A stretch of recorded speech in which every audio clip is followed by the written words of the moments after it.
This is the Pasadena Behavior Management Training Course for New Hires, Module 3, CHAMPS.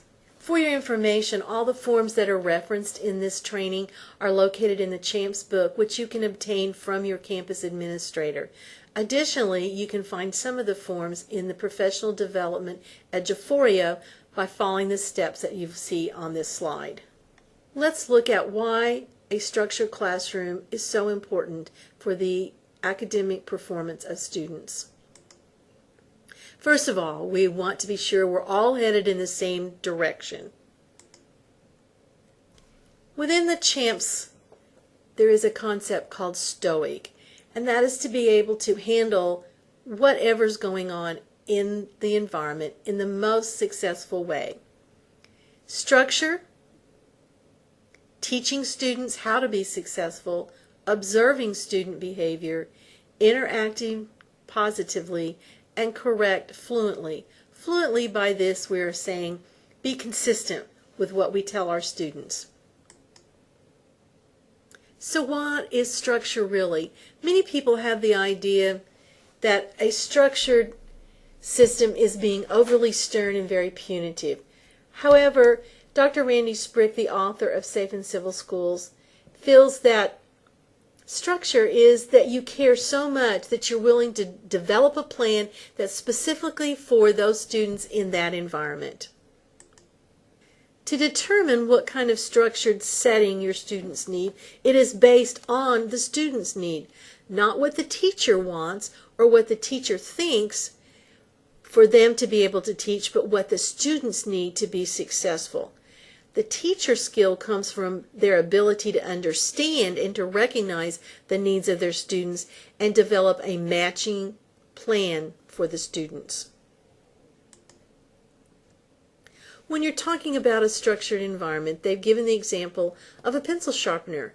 Now, in a very low structure, most students know when they can go to the pencil sharpener, and you can simply say, sharpen your pencil as you need to, and they know not to do that during someone giving a presentation or the teacher giving a lecture with notes, and they know to do it very quietly.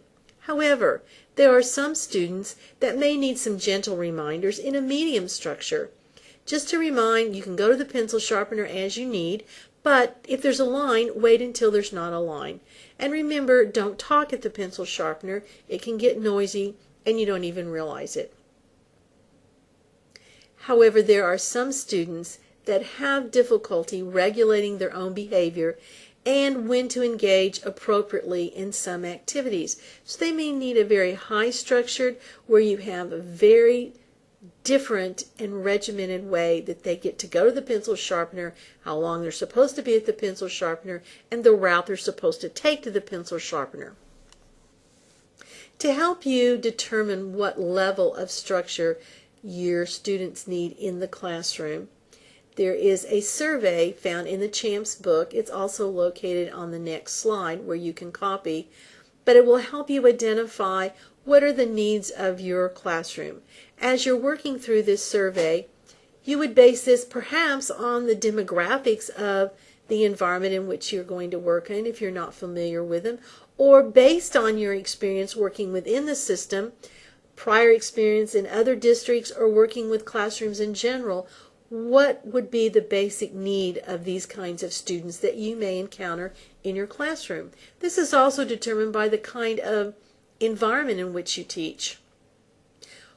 Once you have tallied your score, you're going to want to compare it to this set of guidelines. These numbers will help you determine about the range that you would want to set for your classroom structure to begin the school year. It is recommended that most students need at least a medium, if not a high structured environment.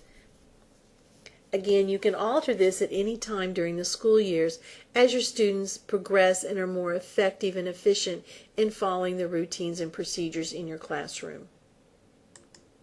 Dr. Sprick reminds us, if there's only one student out of the 35 that may need a high structure, it only takes that one student to really change the course of that particular classroom if that student doesn't really know what they're supposed to do, when they're supposed to do it, and what it's supposed to look like. So setting up a high structured setting for all students will be very effective. The components of a structured classroom as listed by Safe and Civil Schools. These are the components that Dr. Sprick recommends that should be in place for an effective classroom to obtain the greatest potential for success for the learner.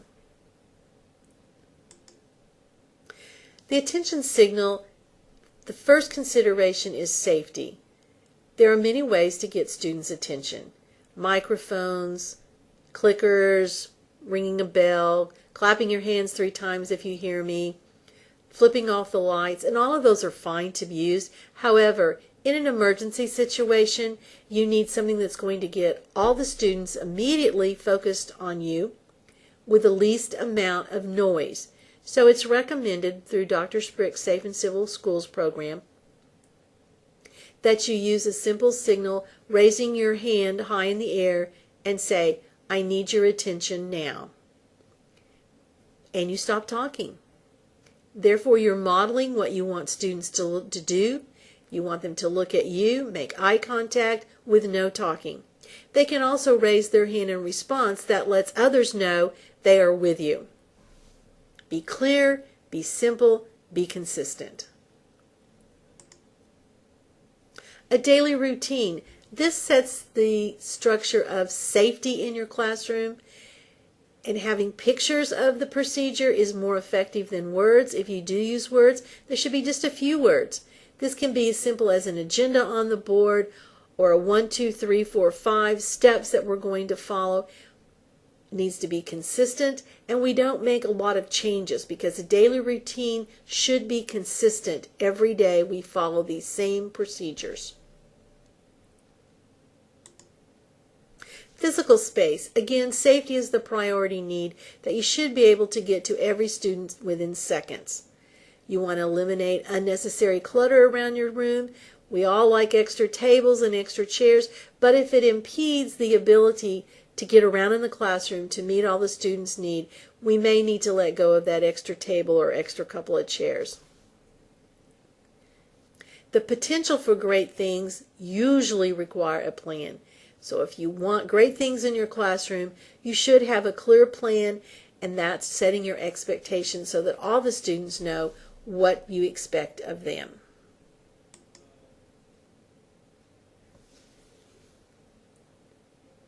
Key to setting these expectations is you must teach the expectations to your students.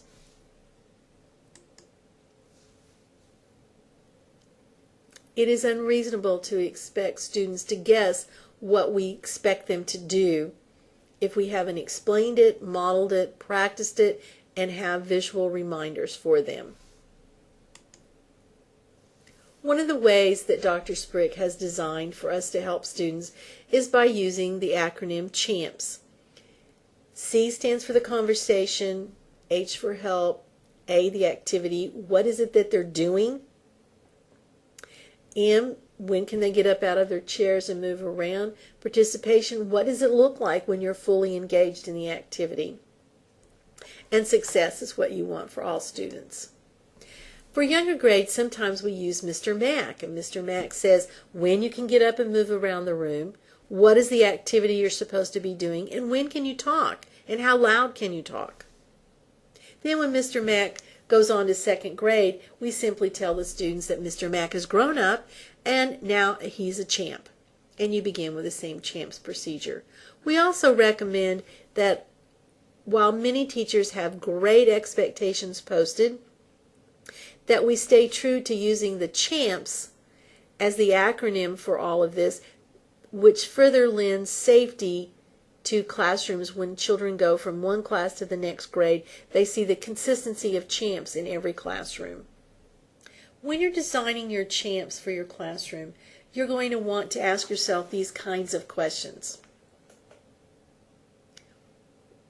When am I supposed to be able to talk? And do I talk to anybody in the room, or just to the persons at my table or the ones to my left and or right? How am I going to get the teacher's attention when I need help? What is the end accomplishment? What am I supposed to do with these notes? Why am I taking these notes? How are they going to be used? Why am I doing this lab experiment? Does the student need to move about? When can I get up and just walk freely around the room? What does it look like when a student is participating? For example, if the teacher is lecturing, we expect the child to have their head up, looking at the teacher, no talking, taking notes, having only the book out that's related to the course that they are listening to the information about. These are typical instructional strategies that are used in a classroom. There may be others that are more applicable to your particular teaching field, but this covers most of the activities. And not all of these may need CHAMPs, only some of them. Again, depends on the need of the students in your setting. We all have students that have difficulty transitioning from one activity to the next. They don't want to go to the next activity because they haven't finished the one before. And then by the time they get to the next activity, the class is already halfway through, the directions have already been given, and the student is already behind. So having a clear way to transition all students, stopping one activity to beginning another, can also be done through CHAMPs.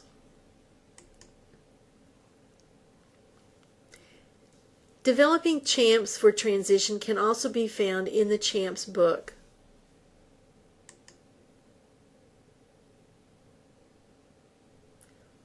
When you design the CHAMPs for whatever the activities you design, they need to be posted. These are considered to be cues for the student. Here's an example in a middle school where the CHAMPs were posted in the hall of how they were to transition from one class to the next class in the hall. And again, you can see they've used pictures which are highly effective, especially of the actual students doing the activity. And the size is important, so as you're passing by, you can see that. If it's very small, children have difficulty seeing it, and it's visible to everybody. Maybe as simple as just this kind of a sign in your room. You could have multiple ones like this in your room, or you could have one large one. Whatever it needs to be, so that everybody can see it at all times in the classroom. This may be based on maybe you're the Cowboys, and this may be a sign that you want to post in your school. This happens to be the CHAMPs for the cafeteria. Again, this is a classroom, and you only see one CHAMP, one activity up for that time. If you have multiple CHAMPs posted, the struggling student can easily get confused. Clarity, keep it simple at all times. Remember, these are to be like cue cards for all students. When you're teaching your expectations, your CHAMPs to your students, it's like any other lesson that you would teach. It has a plan. It has instruction, it has modeling with examples, guided practice, and when 80% of the students can perform the task at 80% proficiency, they're ready to move on to some independent practice.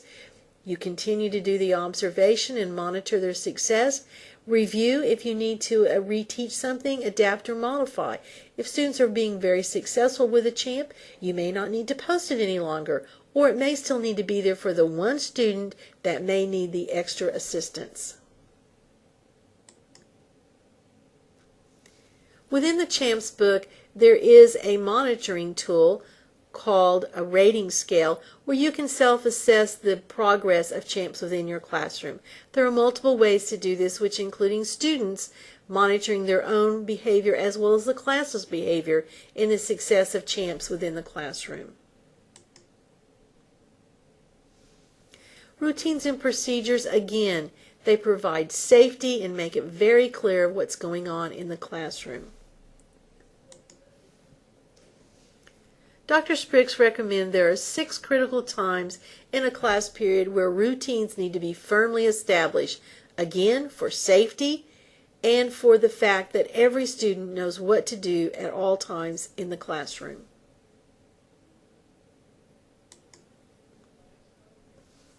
Many of you will notice guidelines for success being posted in your building. However, there's a difference between guidelines and rules.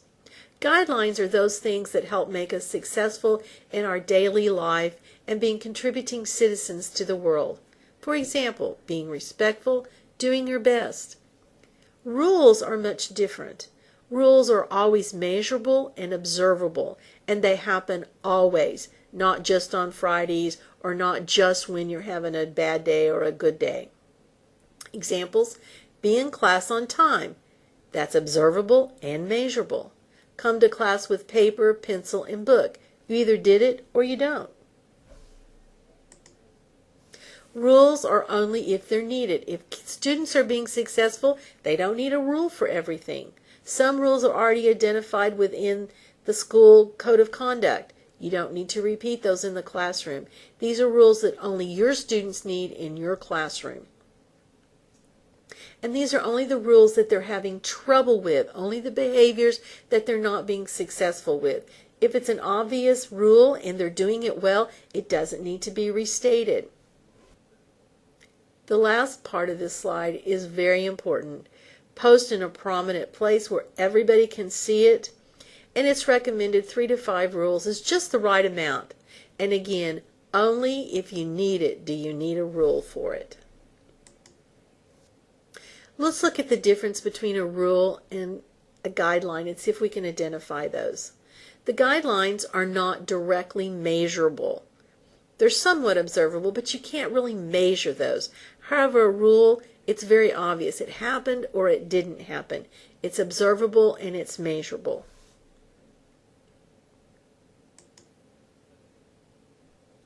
Many people like to include their students in making the rules. That's a wonderful idea. However, some students may need some basic rules to start the beginning of the school year and then invite the class through a community meeting, a class meeting, to develop any other rules they may feel are necessary or to eliminate unnecessary rules that you thought were going to be necessary for your classroom. And again, if the students are doing very well on a rule, let them know how well they've done and delete it. So for visual cues in your classroom, you need your CHAMPS expectations posted. Again, only the activity that you're currently on should be posted at that time. You need your rules posted and the procedures and routines. Again, procedures and routines can be as simple as the agenda on the front board.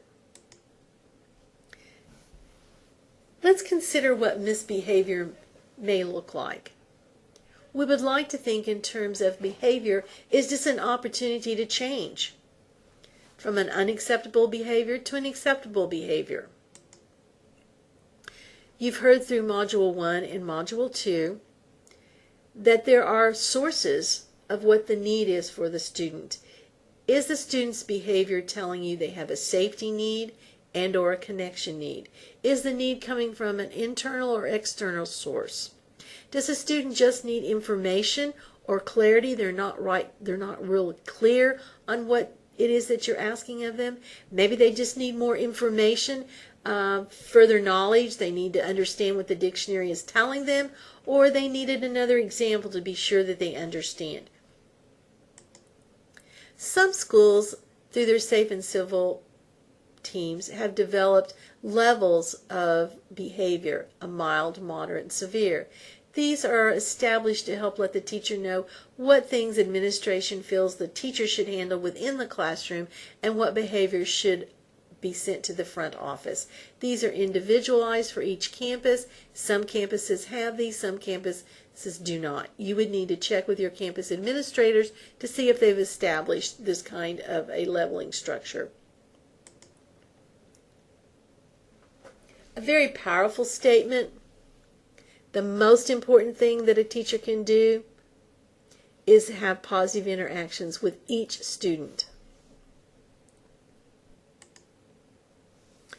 However, positive interactions are based on a couple of factors that we may not have previously thought about. In order to classify something as a positive interaction, we need to know what is the intent of the interaction. If the intent is only to correct, then that is not a positive interaction. However, if the student is exhibiting appropriate behavior and you're reinforcing that, and affirming that is a positive interaction.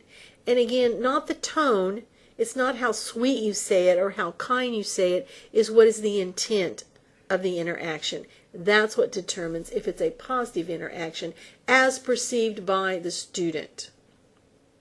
There is a behavior, discipline, and management plan located in the professional staff development location of Eduphoria as listed here. You can also find a copy of this within the CHAMPS book on the CD that's provided that you can obtain through your campus administrator. This plan will help establish all the components we've spoken to within this module, as well as some additional components that are further explained within the CHAMPS book. Now you have all the elements for a successful classroom. Congratulations for completing Module 3. Now take your plan into action and have a great school year, and welcome to Pasadena ISD.